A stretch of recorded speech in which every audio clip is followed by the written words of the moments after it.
saat panas kaget nggak? Kalau ini kan kaget ya.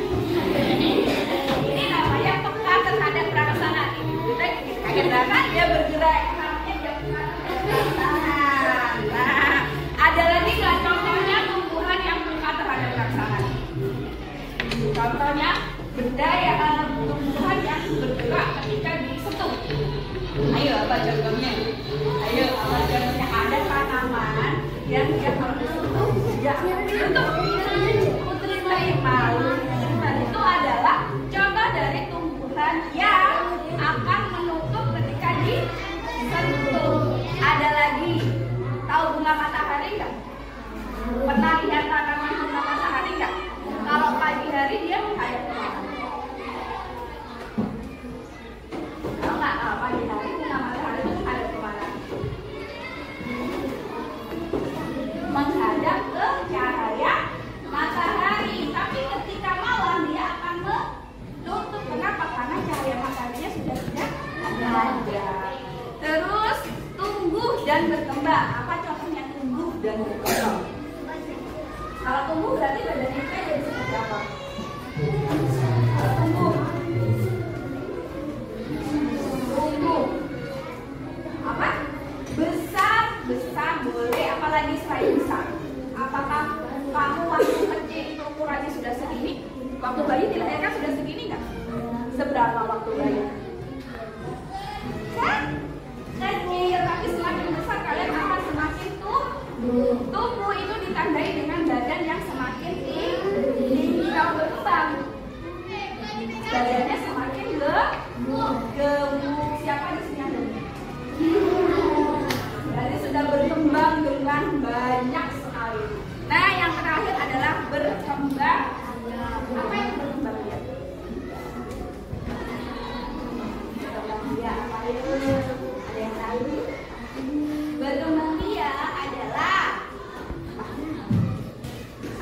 berkembang biak itu bertambah banyak. Kalau bertambah banyak berarti manusia harus manusia satu jadi banyak. Karena jadi banyak. Iya, berkembang biak artinya apa? Melahirkan. Jadi untuk kita bisa tumbuh dan kita berapa untuk kita ciri-ciri dari makhluk hidup selain dari yang kelima itu katanya adalah berkembang. Dia itu melahirkan. Ada melahirkan dengan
lagi sama